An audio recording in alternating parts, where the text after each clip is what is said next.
వందనాలండి.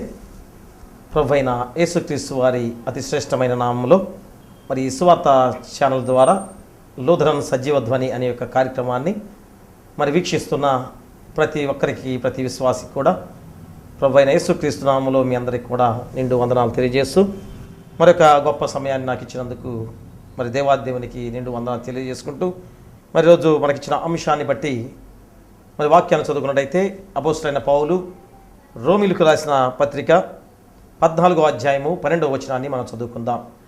మనలో ప్రతివాడును తన్ను గురించి దేవునికి లెక్క అప్పగింపవలెను.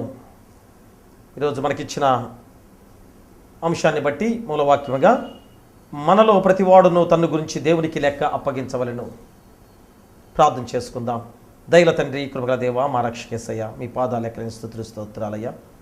మరి ఇదిగో తండ్రి, మరి లూథరన్ సజీవ ధ్వని అనే యొక్క కార్యక్రమాన్ని అయ్యా అదిగో తండ్రి సువార్త ఛానల్ ద్వారా నా ద్వారా తండ్రి నాయన యొక్క వాక్యాన్ని అందిస్తున్నందుకు మీకే వేలాది స్తుతులు స్తోత్రాలు అయ్యా. ఉన్న ప్రతి బిడ్డలను కూడా దీవించి వాక్యాన్ని అయ్యా హృదయంలో భద్రపరుచుకునే గొప్ప రీతిలో మరి వాక్యాన్ని నేను చెప్పబోతుండగా నా నోటి పూరగా మీరుండి వినగలిగే హృదయాన్ని గ్రహించగల శక్తిని బిడ్డలకు దయచేయమని మెదుగు నాయన అదిగో తండ్రి యొక్క వాక్యాన్నంతా కూడా నాయన మీ యొక్క అదిగో తండ్రి పరిశుద్ధాత్మ శక్తి చేత ప్రతి ఒక్కరి హృదయంలో భద్రపరచమని నీ కుమారుడు మా ప్రభువైన యేసుక్రీస్తు ద్వారా అడిగి వేడుకొంచున్నాం తండ్రి, ఆమేన్. ప్రియ దేవుని సంగమా, దేవుని బిడ్డలారా, మరి యొక్క గొప్ప అంశం ద్వారా నీ తలాంతును ఉపయోగించు. మరి రోజు మనకిచ్చిన అంశము నీ తలాంతును ఉపయోగించు. మరి ఇందాక మనం చదువుకున్న మూలవాక్యములో మనలో ప్రతివాడును తన్ను గురించి దేవునికి లెక్క అప్పగింపవలెను. మరి రోజు తలాంతుల విషయంలో దేవుడు మనకి ఈ వాక్యాన్ని అందిస్తున్నారు. మరి ఎందుకనగా ఎవరి సామర్థ్యం చొప్పున వారికి పని అప్పగించిన గొప్ప దేవాదేవుడు మరి నీకు ఎంత శక్తి ఉందో మరి దేవునికి తెలుసు కనుక నీకు ఆ పని అప్పగించిన విధానాన్ని సక్రమంగా నువ్వు నిర్వర్తిస్తున్నావో లేదో ఈరోజు అంశం ద్వారా నీకు గుర్తు చేస్తున్నాడు. మరి ఆ పనిని నువ్వు నమ్మకంగా చేస్తున్నావో లేదో ఈరోజు వాక్యాన్ని అందిస్తున్నాడు. అందుకనే నీకు ఇచ్చిన తలాంతును ఉపయోగించు. మరి కనుకనే ఈ యొక్క అంశం ద్వారా మన వాక్యాన్ని మనం చదువుకున్నట్లయితే మత్తయి సువార్త 25వ అధ్యాయము 14 నుంచి 18 వచనాలు మనం చదువుకున్నట్లయితే, పరలోక రాజ్యము ఒక మనుష్యుడు దేశాంతరమునకు ప్రయాణమై తన దాసులను పిలిచి తన ఆస్తిని వారికి అప్పగించున్నట్లును.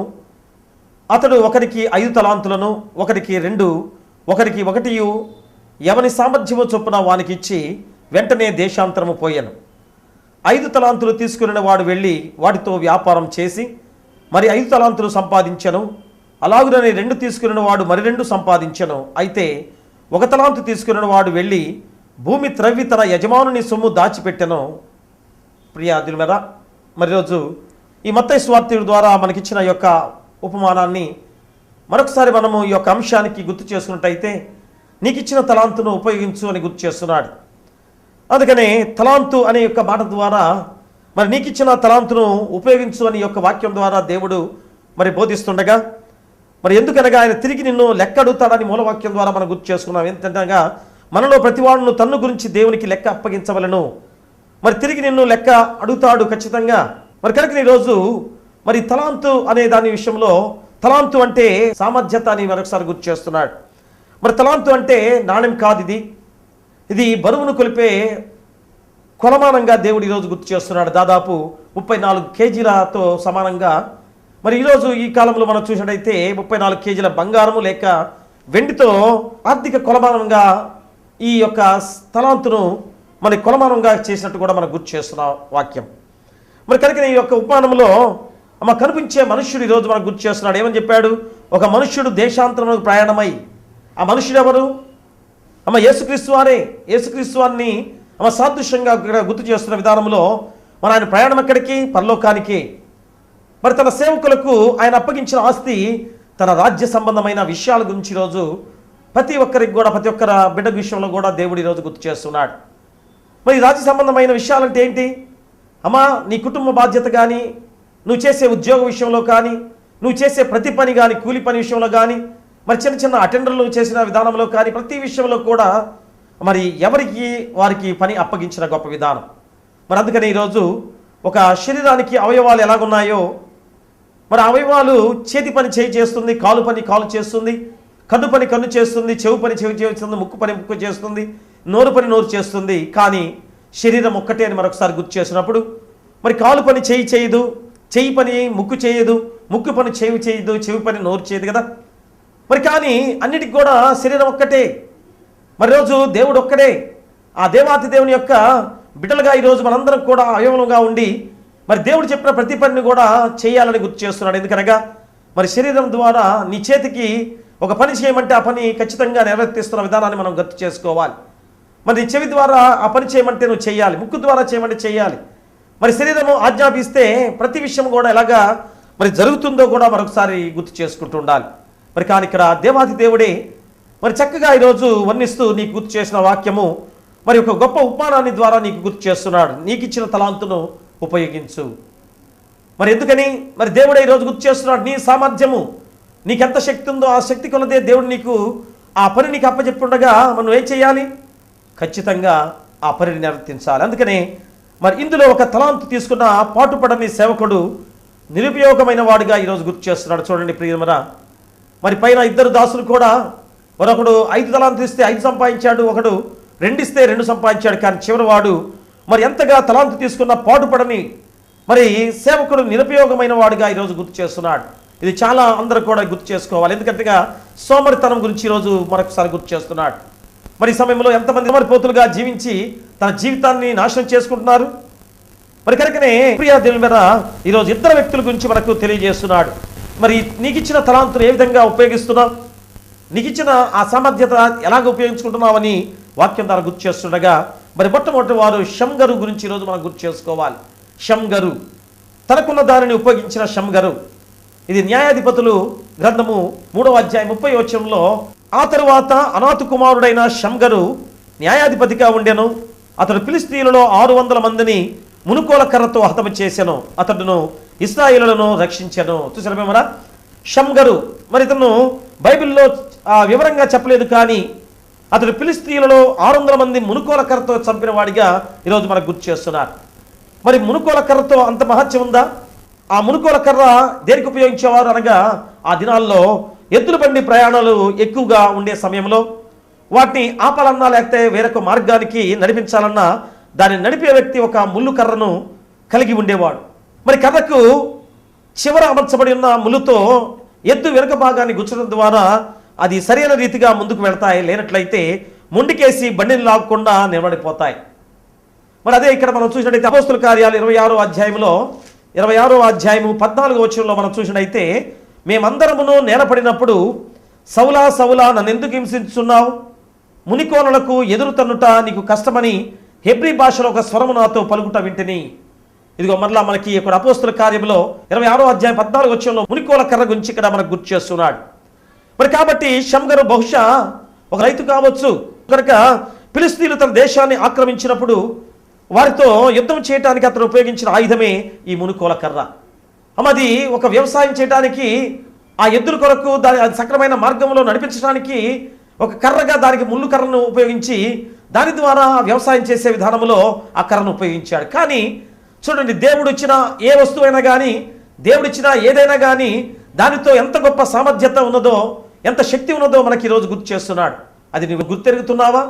మరి నీకు కూడా ఏదో ఒక శక్తి నీకు ఇచ్చాడు దేవుడు, మరి ఏదో ఒక సామర్థ్యత నీకు ఇచ్చాడు, ఏదో తలంతు నీకు ఇచ్చాడు. మరి దాన్ని ఉపయోగించుకునే విధానంలో ఎలాగ ఉపయోగించుకుంటున్నావు నువ్వు గుర్తు చేసుకోవాలి. కనుకనే తన వృత్తికి సంబంధించిన పరికరం ఇది. అటువంటి ఆ ఆయుధము తీసుకొని వస్తున్నప్పుడు బహుశా ఫిలిష్తీయులు అతను చూచి నవ్వుకొని ఉంటారేమో. ఫిలిష్తీయులు ఆ కర్రను మునుకొర కర్ర తీసుకొని వస్తుంటే ఫిలిష్తీయులు ఎలాగా నవ్వుకొని ఉంటారు. ఎందుకని? మరి అంత గొప్ప సైన్యము సమూహంతో వారన్నీ కూడా ఆయుధాలు ధరించి వస్తుంటే మరి ఇతను మటుకు షంగరు మటుకు ఒక కర్ర ఒకటే పట్టుకొని, ముళ్ళు కర్ర ఒకటి పట్టుకొని మరి యుద్ధానికి వస్తున్న వాడిగా ఉంటే ఎవరైనా నమ్మరా? కానీ దేవుడు ఎవరికి ఇచ్చిన తలాంతును ఏ విధంగా ఉపయోగించుకుంటే దాని ద్వారా ప్రయోజనం ఎలాగ ఉంటుందో ఈరోజు ఈ వాక్యం ద్వారా గుర్తు చేస్తున్నాడు. అందుకనే షంగరు మరి ఏ విధంగా మునుకోల కర్ర పట్టుకొని వస్తుండగా మరి కొంతమంది ఫిలిష్తీయులు చంపేంత వరకు కూడా వారి అపహాస్యం కొనసాగి ఉంటుంది. మరి చూడండి, ఫిలిష్తీయులు 600 మందిని చంపిన దాకా కూడా ఈ మునుకోల కర్రతో ఇంత చేయగలడా, ఇంత సాధించగలడా, ఇతను మా మీద యుద్ధం చేయగలడా అని అపహాస్యం చేశారు, ఎంతో నవ్వుకున్నారు. కానీ మరి అయితే చివరకు ఆ మునుకోల కర్ర ఆ మహాత్యము 600 మందిని చంపిన విధానం ద్వారా అందరూ కూడా ఆశ్చర్యపడిపోయిన సంఘటన గుర్తు చేస్తున్నారు. కనుక నీ ప్రియ దేవుని బిడ్డలారా, మరి నీవు కూడా నీ ఆలోచన చేసుకోవాలి. మరి దేవుడు నీకు ఇచ్చిన ప్రతి తలాంతు కూడా ఏదో ఒక గొప్ప కార్యం చేయడానికి దేవుడు అనుగ్రహించాడు. మరి దేవుడికి తెలియదా నీకు శక్తి ఏంటో? ఆ శక్తి మేర నువ్వు చేసే ప్రతిదీ కూడా విజయం సాధిస్తుందని గుర్తు చేస్తున్నాడు. అందుకనే తాను చేయగలిగింది చేసిన శంగరు, తాను చేయగలిగింది చేసిన శంగరు. ఎందుకని అతనికి ఏదైతే ఇచ్చాడో దేవుడు దాని ద్వారానే తనకు ఏ విధంగా శక్తి మేరకు ఆ గొప్ప పని చేశాడో, గొప్ప కార్యం చేశాడో మరి మనం కూడా గమనించుకోవాలి. మరి ఈ రోజుల్లో అనేక మంది తాము ఏదైతే చేయగలుగుతారో దాని గురించి కేవలం ఆలోచిస్తూ మాత్రమే తమ జీవితాలను ఉదాసీనంగా నిస్తేజంగా గడుపుతున్నారు. మరి ఏ విధంగా ఈ రోజుల్లో అనేక మంది ఏదైతే చేయగలుగుతారో దాని గురించి కేవలం ఆలోచన వరకే, కానీ దాన్ని ఏ విధంగా చేయాలో అది చేయలేక నిస్తేజంగా గడుపుతూ నాకెందుకులే అని సోమరిపోతుతనంగా జీవించే బిడ్డల విషయంలో గుర్తు చేస్తున్నాడు. అందుకనే ప్రభు కొరకు జీవించాలని వారికి తెలుసు, క్రీస్తు కొరకు దృఢంగా నిలబడగలని వారికి తెలుసు. అయినా మరి ఏ పని చేయకుండా సోమరిగా కాలం గడిపే యవనస్తులకును అనేక మందినికి యవనస్తులనే కాదు కానీ వివాహం చేసుకొని యజమానుడు భర్తగా ఒక పని అతనికి ఇచ్చారు. మరి ఆ పని అతను తెలుసు అతనికి, కానీ అతను సోమరిపోతనంగా వెళ్ళి ఏదన్నా పని చేయడానికి మరి వేరే చోట చేస్తే 15,000 రూపాయలు నెలకి జీతం వస్తుంది. కానీ అతని ఇంటి దగ్గర వెళ్ళకుండా కూర్చొని నాకెందుకు నిరాశగా కూర్చునే వ్యక్తిగా అతని జీవితం ఎంతగా వృధా అవుతుందో ఒకసారి గుర్తు చేసుకోలేకపోతున్నాడు. మరి ఎట్టి వారు ఎంతమంది ఉన్నారు? చాలామంది భర్తలుగా మరి యజమానులుగా కుటుంబాన్ని పోషించుకోవాల్సిన వారు కూర్చొని చాలామంది ఇళ్లకాడ ఆడవాళ్ళని పనులకు పంపిస్తూ, మగవారేమో మరి ఏ విధంగా ప్యాకెట్లు ఆడుకుంటూ లేకపోతే వేరే వేరే పనులు చేసుకుంటూ మరి పోసుకోలు కబుర్లు చెప్పుకుంటూ జీవించే వారిని ఎంతోమంది లోకంలో చూస్తున్నాం. కానీ మగవాడు యజమానుడు అనే పేరు అతనికి ఇచ్చి ధైర్యవంతుడిగా బలవంతుడిగా దేవుడు ఏర్పాటు చేసి కుటుంబాన్ని పోషించిన బాధ్యత ప్రతి యజమానుడిగా పురుషుడికి దేవుడు అనుగ్రహించాడు. మరి రోజు ఇక్కడ శంగరు అలా కాదు. దేవుడు ఇచ్చింది కొద్ది సామర్థ్యమే, అతనికి ఇచ్చింది కొద్ది ఆయుధమే, మునుకోల కర్ర. ఆ మునుకోల కర్రతోనే 600 మంది ఫిలిష్తీయులను చంపిన గొప్పవాడిగా ఈరోజు గుర్తు చేస్తున్నాడు. కనుక సామెత గ్రంథము ఒకసారి సామెత గ్రంథము మనం చూసినట్టయితే సామెత గ్రంథము 6వ అధ్యాయము 6వ వచనం నుంచి మనం చదువుకున్నట్లయితే, సోమరి ఎందాక నువ్వు పండుకొని ఎందువు, ఎప్పుడు నిద్రలే చెదవు. చూడండి, సోమరి చీమల యొద్దకు వెళ్ళము, వాటి నడతలు కనిపెట్టి జ్ఞానము తెచ్చుకొనుము. చీమల విషయంలో చిన్న చీమలు మనకి అవి లెక్కలేని విధానంలో చిన్న చీమలు మరి ఏ రీతిగా అవి ఆహారాన్ని సంపాదించుకుంటాయో వర్షాకాలంలో ఆహారం వాటికి దొరకదు కనుక ఎలాగ సంపాదించుకోవాలో ముందుగానే సిద్ధపరచుకుని ఎండాకాలంలో ఒక చోట దాచిపెట్టుకునే విధానం చూస్తే ఎంత కష్టపడి పనిచేస్తాయో ప్రతి ఒక్కరు కూడా గమనించాలి. మరి కనుకనే మరి సోమరిపోతులు ఎలాగుంటారు? ఇంకొంచెం నిద్రించదనని, కొంచెం కునికెదనని, కొంచెము సేపు చేతులు ముడుచుకొని పండుకునేదని నువ్వు అనుకునొచ్చుందు. అందుచేత దోపిడిగాడు వచ్చినట్లు దారిద్ర్యం నీ వద్దకు వచ్చును, ఆయుధదారుడు వచ్చినట్లు లేమి నీ వద్దకు వచ్చును. ఖచ్చితంగా దారిద్ర్యం నీ వద్దకు వస్తుందని గుర్తు చేస్తూ ఉన్నాడు. కనుకనే ఫిలిష్తీయులు దేవుని ప్రజలను హింసిస్తున్నప్పుడు వేల కొలది ప్రజలు మారు మాట్లాడకుండా ఉన్నారు. అయితే శంగర్ మాత్రము చూడండి, ఇక్కడ శంగర్ మాత్రం చూస్తూ ఉండలేకపోయాడు. ఎంతో మంది ఫిలిష్తీయులు వస్తుండగా దేవుని ప్రజలు హింసిస్తుండగా ఎవ్వరు కూడా ఏ సాహసానికి ముందుకు రాలేదు. దాంట్లో ఎంతమంది దేవుడిచ్చిన శక్తి సామర్థ్యాలు లేకుండా ఉన్నాయి. కానీ శంగరుకి ఉన్న ఆ కొద్ది సామర్థ్యం చేతనే చూడండి, ఇక్కడ దేవుని నామమునకు అవమానం కలగటాన్ని చూస్తూ ఊరికే కూర్చోలేకపోయాడు. అనేక సందర్భాలలో మనం ఎలా ప్రవర్తిస్తామో అతడు కూడా అలాగే ప్రవర్తించే పరిస్థితి ఉంది. కానీ అయితే దేవుని నామ ఘనత ముందు అతనికి ఇవేమీ అడ్డంకులుగా ఉండలేదు. చూసారా, దేవుని నామ ఘనతను ఏ విధంగా ఘనత పెంచాలి, దేవునికి నామానికి స్తుతులు చెల్లించాలి. నాకు ఇచ్చాడు దేవుడు ఈ వరాన్ని, దేవుడు నాకు ఇచ్చిన గొప్ప శక్తి, మరి నేనేం చేయాలి? ఇదిగో నా శక్తి సామర్థ్యం కొద్దీ నేను పని చేయాలనుకొని 600 మంది ఫిలిష్తీయులను చంపిన గొప్పవాడిగా శంగరు గురించి ఈరోజు మనకు గుర్తు చేశారు. ఈ శంగరు అనే ఒక వ్యక్తిని ఈరోజు మన యొక్క జీవగ్రంథంలో తక్కువగా చెప్పాడు. కానీ అతను చేసిన గొప్ప సాహసం ద్వారా ఆనాడు దేవుని ప్రజలను ఇశ్రాయేలు జనాంగానికి తరపున ఏ విధంగా అతను పోరాడి 600 మందిని హతం చేసిన వాడిగా ఉన్నట్టు మనకు గుర్తు చేస్తున్నారు. చూసారా, అతనికి ఇచ్చిన తలాంతి ఎంత కొద్దిగే. మరి ఈరోజు మనం చెప్పుకున్న ఉపమానంలో కూడా చివరి దాసుడికి ఒక తలాంతి ఇచ్చి ఉండగా అతను ఏం చేశాడో మనకు తెలుసు కదా. అది మళ్ళీ చెప్పుకుందాం. ఇక రెండో వ్యక్తి గురించి మనం చెప్పుకుందాం. రెండో వ్యక్తి అనగా తనకున్న దాన్ని ఉపయోగించిన దావీదు విషయంలో కూడా మనం చూడాలి.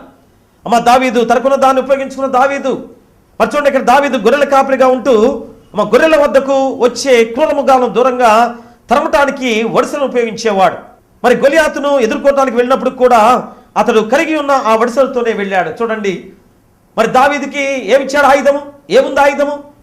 చిన్న వడిసెల. ఆనాడు క్రూరముగాల్ని చంపడానికి వడిసెలు ఉపయోగించుకుని మరి ఇప్పుడు ఎంత భయంకరమైన విధానం ద్వారా గొల్యాతు లాంటి వాడు ఆ గొల్యాతును ఎదుర్కోవటానికి కూడా ఆ వడిసెలనే పట్టుకొని వెళ్ళాడు. దేవుడిచ్చిన ఏదైనా కానీ ఎలాగ ఉపయోగపడుతుందో ఈరోజు మరొకసారి మనం గుర్తు చేసుకోవాలి. అందుకనే సమూయేలు రాసిన మొదటి గ్రంథము 17వ అధ్యాయం మనం చూసినట్లయితే 38వ వచనంలో మనం చదివినట్టయితే, పిమ్మట సౌలు తన యుద్ధ వస్త్రములను దావీదునకు ధరింపచేసి రాగి స్థిరస్త్రాణం ఒకటి అతనికి కట్టి యుద్ధ కవచం తొడిగించెను.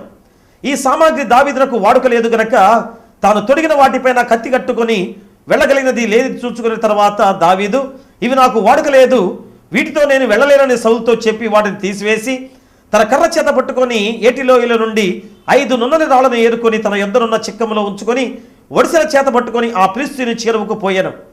మరి డాలు మోయేవాడు తనకు ముందుగా నడవగా ఆ ఫిలిష్తీయుడు బయలుదేరి దావీదు దగ్గరకు వచ్చి చుట్టూ పారచూచి దావీదును కనుగొని అతడు బాలుడై ఎర్రటి వాడును రూపసి అయిన ఉండుట చూచి అతను తృణీకరించాను. చూసారు మరా అమ్మ ఎలాగున్నాడు దావీదు? చిన్నవాడు, ఎర్రటివాడు, బాలుడు, రూపసి ఉన్నాడు. కానీ గొల్యాతు ఎంత పొడుగువాడు, ఎంత యుద్ధం చేసేవాడు. అతను చుట్టూరు చూశారు, ఎవరు నాతో యుద్ధం చేసేవారని, నాతో సమాన వారు ఎవరున్నారని చెప్పేసి విర్రవీగాడు, అమ్మ గర్వించాడు. కానీ అమ్మ దావీదు ఎలాంటి వాడు? చిన్నవాడు, బాలుడు. మరి అలాంటి బాలుడు ఈరోజు ఆ ఫిలిష్తీయుడు కర్ర తీసుకొని, నీవు నా మీదకి వచ్చున్నావే, నేను కుక్కనా అని దావీదుతో చెప్పి తన దేవతల పేరిట దావీదును శపించెను. నా దగ్గర రమ్ము, నీ మాంసమును ఆకాశ పక్షులకు భూమృగములకు ఇచ్చివేతునని ఆ ఫిలిష్తీయుడు దావీదుతో అనగా, దావీదు నీవు కత్తియు ఈటయు బల్లెమును ధరించుకొని నా మీదకి వచ్చుచున్నావు, అయితే నీవు తిరస్కరించిన ఇశ్రాయేలుల సైన్యములకు అధిపతి యెహోవా పేరిట నేను నీ మీదకి వచ్చుచున్నాను. ప్రియమరా చూడండి ఎంత గొప్ప మాట ఉపయోగించాడు ఇక్కడ. అమ్మ ఏ విధంగా ఇశ్రాయేలుల సైన్యములకు అధిపతి యెహోవా పేరిట నేను నీ మీదకి వచ్చుచున్నాను, ఈ దినమున యెహోవా నిన్ను ఆ చేతికి అప్పగించును. ప్రియమరా మరి యెహోవా మనకన్నా ముందుగా నీకు తోడుగా ఉన్నాడు, అమ్మ నీకు నీడగా ఉన్నాడు. యెహోవానే నీకు తోడుగా ఉండి యుద్ధం చేస్తున్నాడు. అది గ్రహించాడు దావీదు. ప్రియమరా అందుకనే యెహోవా నిన్ను నా చేతికి అప్పగించును, నేను నిన్ను చంపి నీ తల తెగవేతును. ఇశ్రాయేలులో దేవుడున్నాడని లోక నివాసులందరికీ తెలుసుకున్నట్లు నేను ఈ దినమున ఫిలిష్తీయుల యొక్క కళేబరములను ఆకాశ పక్షులను భూమృగములకు ఇత్తును. అప్పుడు యెహోవా కత్తి చేతను ఈట చేతను రక్షించువాడు కాడని ఈ దండు వారందరూ తెలుసుకుందరు. యుద్ధము యెహోవాదే. ప్రియమరా ఎంత గొప్ప మాట అది. యుద్ధము యెహోవాదే, నేను కాదు చేసేది. మరి మనం అనుకుంటామేమో నేను చేస్తున్నాను కనుక అమ్మో నేను ఎక్కడ చేయగలను అనుకుంటున్నావా? కాదు, ఇది ఎవరు చేస్తున్నారు? యెహోవా, మరి దేవాదేవుడే. ప్రియ దేవుని ద్వారా ఆయన మిమ్మును మా చేతికి అప్పగించునని చెప్పాను. ఆ ఫిలిష్తీయుడు లేచి దావీదును కలియుటకై అతనికి ఎదురుగా పోగా దావీదు వారిని ఎదుర్కొనుటకు సైన్యము తట్టు త్వరగా పరిగెత్తిపోయి తన సంచిలో చేయి వేసి అందులో నుండి రాయి ఒకటి తీసి ఒడిసెలతో విసిరి ఆ ఫిలిష్తీయుని నుదుట కొట్టెను. ఆ రాయి వాడిని నుదురు చొచ్చినందున వాడు నేలను బోర్ల పడెను. చూసారా ఎంత గొప్పవాడు అనుకున్నాడు, ఎంత విర్రవిగాడు, ఎంతో యుద్ధోపకరణాలు ధరించాడు, చేతిలో ఆయుధాన్ని పట్టుకున్నాడు. దావీదు చేతులు ఏమున్నాయి? అమ్మ యుద్ధోపకరణాలు ధరింపమంటే నాకు వద్దన్నాడు. అమ్మ ఒడిసెలనే పట్టుకొని 5 2 తీసుకొని ఒక రాయితోనే ఆ గొల్యాతును ఏ విధంగా హతమార్చాడో ఈరోజు మరొకసారి గుర్తు చేస్తున్నాడు. వెంటనే ఫిలిష్తీయులు అమ్మ నుదుటికి ఆ ఫిలిష్తీయుని యొక్క నుదుట కొట్టెను. ఆ రాయి వాడిని నుదురు చొచ్చినందువల్ల వాడు నేల బోర్లబడెను. దావీదు ఫిలిష్తీయుని కంటే బలాఢ్యుడైన ఖడ్గం లేకయే ఒడిసెలతోనూ రాతితోనూ ఆ ఫిలిష్తీయుని కొట్టి చంపాను. వాడు బోర్ల పడగా దావీదు పరిగెత్తుకొని పోయి ఫిలిష్తీయుని మీద నిల్చుండి వారి కత్తి వరదూసి దానితో వారిని చంపి వారి తలను తెగవేసెను. ఫిలిష్తీయులు తమ శూరుడు చచ్చుట చూచి పారిపోయిరి. అప్పుడు ఇశ్రాయేలు వారు యూదా వారును లేచి జయమని అరుచు లోయ వరకు షరాయిము ఎక్రోను వరకును ఫిలిష్తీయులను తరముగా ఫిలిష్తీయులు హతులై షరాయిము ఎక్రోను మార్గమున గాతు ఎక్రోను అన్న పట్టణములకును కూలిరి. చూసారు మరా అమ్మ యుద్ధం యెహోవాదే, దేవుడే యుద్ధం చేసేవాడు. మరి దావీదు ఒడిసెలతోనే ఆ పెద్ద గొల్యాతును మరణింపజేసిన విధానాన్ని గుర్తు చేస్తున్నాడు. మరి నీకు ఇచ్చిన శక్తి, అమ్మ నీకు ఇచ్చిన సామర్థ్యం దేవుడు ఇచ్చాడు కనుక దాంతో ఏదైనా చేయగలవు. అందుకని తాను చేయగలిగింది చేసిన దావీదు. మరి మిగతా సైన్యములంతా సూర్యుడైన గొల్యాతు యొక్క కేకలు విని భీతితో భయంతో మరి అతని ఎదుటి నుండి పారిపోతుంటే దావీదు సహించలేకపోయాడు. మిగతా వారంతా కూడా సూర్యుని కేకలు మాత్రం వినగలిగారు. కానీ మరి దావీదు ఏం చేశాడు? దేవుని స్వరాన్ని మాత్రమే విన్నవాడిగా మనం గుర్తు చేస్తున్నాడు. ప్రభు యొక్క శక్తితో మరి బలంతో గొల్యాతును ఎదుర్కొని పోరాడడానికి వెళ్ళిన వాడు గొప్పవాడు దావీదు. ప్రియమరా చూడండి, వారికి ఇచ్చిన 2 వ్యక్తులు ఈరోజు షమ్గరు దావీదు ఇద్దరు కూడా అమ్మ ఏ విధంగా దేనికి పలికినారు వారు. అమ్మ షమ్గరేమో మునుకోలకరతో 600 ఫిలిష్తీయులు చంపేశాడు. అమ్మ దావీదు అంత గొప్ప గొల్యాతుని అమ్మ ఏ విధంగా చూడండి ఒక చిన్న రాయితో ఒడిసెల రాయితో కొట్టి చంపివేసిన వాడిగా ఉన్నాడు. ప్రియమరా కాబట్టి మనము కలిగిన ఉన్న వాడితో మనకున్న బాధ్యత ప్రతి ఒక్కరికి కూడా ఈరోజు వాక్యం ద్వారా సెలవిస్తున్నాడు. మనం కలిగి ఉన్న వాడితో మనకున్న బాధ్యత ప్రతి ఒక్కరు కూడా గుర్తు చేస్తున్నాడు. ఎందుకనగా ధనవంతుడు మరలా తిరిగి వచ్చి తాను వారికి ఇచ్చిన దానిని వారు ఎలా సద్వినియోగపరిచారో గమనించాడు. చూసారా, ఈరోజు మూలవాక్యం ఏం చెప్పారు? మా మూలవాక్యంలో మనలో ప్రతివాడును తన్ను గురించి దేవునికి లెక్క అప్పగింపవలను. అదే మనకు కలిగి ఉన్న వాటితో మనకున్న బాధ్యత. అందుకనే ఈరోజు ఆ ఉపమానంలో ఏమంటున్నాడు? ఆ మనుష్యుడు మరలా తిరిగి వచ్చి తాను వారికి ఇచ్చిన దాన్ని వారు ఎలా సద్వినియోగపరుచున్నారో గమనించాడు. ప్రియా బిడ్డలారా, దేవుని విశ్వాసులారా, ఇతరులకు కలిగిన ఉన్న రీతిగా నాకు తెలివితేటలు లేవు, వారి వల్ల నేను పనిచేయలేను అని నువ్వు భావించవచ్చు. వారేదో గొప్పవారు అనుకుంటూ నువ్వు నిరాశలో ఉంటూ నీకు ఇచ్చిన శక్తిని నిర్వీర్యం చేసుకుంటున్నావు. కానీ నీకు ఇచ్చిన శక్తి కూడా దేవుడు ఏదో గొప్ప కార్యాలు చేయడానికి నీకు ఇచ్చాడు. దాన్ని నువ్వు గుర్తెరుగుతున్నావా? చూసినరా, అందుకనే మరి నీ పనిచేసే సామర్థ్యతను బట్టి నీకు పనులు అప్పగించబడతాయి. అయ్యో, నాకు కొద్దిగా ఇచ్చాడే, 1 తలాంతు ఇచ్చాడే, వారికి 5 తలాంతులు ఇచ్చాడు, 2 తలాంతులు ఇచ్చాడు, నాకేంటి 1 తలాంతు ఇచ్చాడని నువ్వు అసూయ చేత దేవుణ్ణి ఏ విధంగా ఆయన్ని తొలనాడుతూ దేవుణ్ణి విమర్శిస్తూ దేవుణ్ణే దూషించిన వాడిగా ఉన్నవాడిగా ఉన్నావా? ఇలాంటి వారు చాలామంది ఉన్నారు.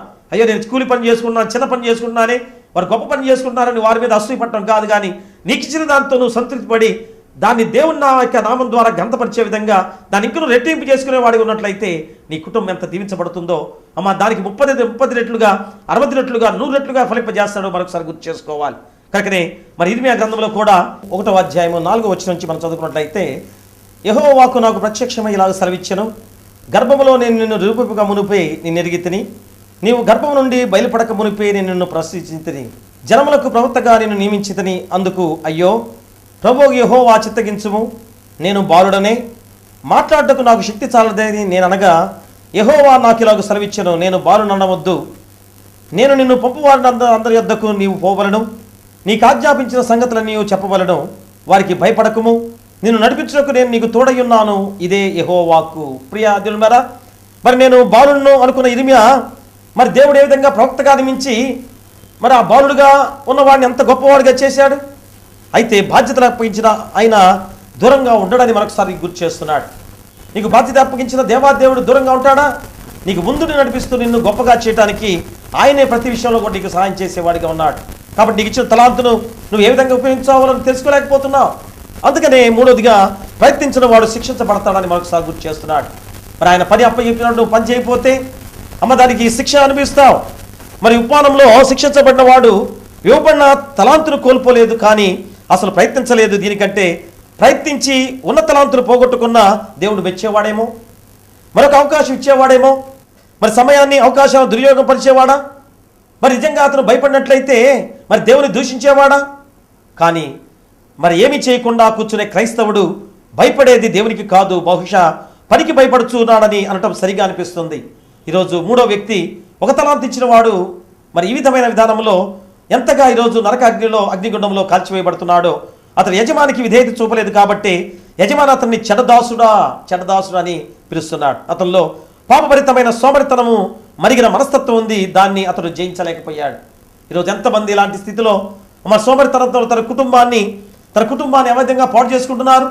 మరి పురుషుడిగా యజమానికి నీకు ఇచ్చిన గొప్ప విధానాన్ని నువ్వు ఏ విధంగా చేస్తున్నావు? సోమరిపోతనంతో నీ కుటుంబాన్ని ఎంత చిన్నాభిన్నం చేస్తున్నావు. ఈరోజు ఈ చివరి వ్యక్తిగా 1 తలాంతు ఇచ్చిన వాడు ఎంత భయంకరంగా మరి ఆ చెడ్డదాసుడా అని తీసుకెళ్ళి మరి ఏ విధంగా ఆ చెరసాలలో బంధించి అగ్నిగుండంలో కాల్చివేయబడిన విధానాన్ని గుర్తు చేస్తున్నాడు ప్రేమదా. కాబట్టి యేసు ప్రభువు కూడా మళ్ళా వచ్చి తన తలాంతుల విషయమై లెక్క నిన్ను అడుగుతాడు. రేపు 2వ రాకడగా రాబోతున్న దాన్ని సత్యాన్ని గుర్తు చేస్తున్నాడు. రేపు వచ్చినప్పుడు నీకు ఇచ్చిన బాధ్యత, నీ కుటుంబ బాధ్యత, నీ ఉద్యోగ బాధ్యత, నీకు ఏ పని ఇచ్చినా కానీ ఏ బాధ్యత ఇచ్చినా కానీ ఎలా చేసావని నిన్ను అడుగుతాడు. మరి ఏ విధంగా నువ్వు చెబుతావు?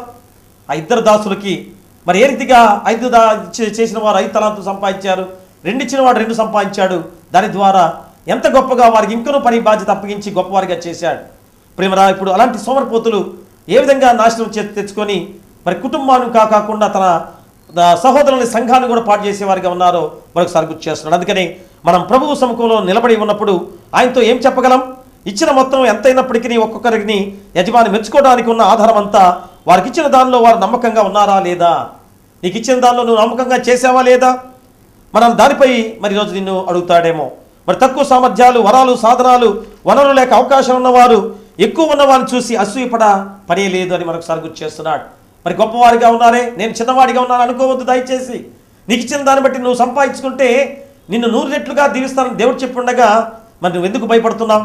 కనుకనే తమకున్న దానితో హృదయపూర్వకంగా ప్రభువును సేవించడమే మన బాధ్యతగా, ఎవరి బాధ్యతగా, వారి బాధ్యతగా నీకు గుర్తు చేస్తున్నాడు. కనుకనే నీకు ఇచ్చిన తలాంతును నువ్వు ఉపయోగించుకొని దేవునికి నమ్మకమైన బిడ్డగా ఇంకా నువ్వు గొప్ప ఆశీర్వాదాలు పొందుకొని నూరంతలుగా ఫలితంతో నువ్వు దీవించబడే గొప్ప బిడ్డగా ఉండాలని మరి ఈ వాక్యం ద్వారా మరొకసారి నీకు గుర్తు చేస్తుండగా ప్రతి ఒక్క బిడ్డ కూడా ఉండాలని కోరుతూ మీకును మీ కుటుంబాలకు సదాకాలం దేవుడు తోడైండును గాక. Amen, amen. సమస్త జ్ఞానానికి మించిన దేవుని సమాధానం యేసుక్రీస్తు వల్ల మీ హృదయాలకు మీ తలంపులకును కావలైండును గాక. Amen, amen. ప్రార్థన చేసుకుందాం.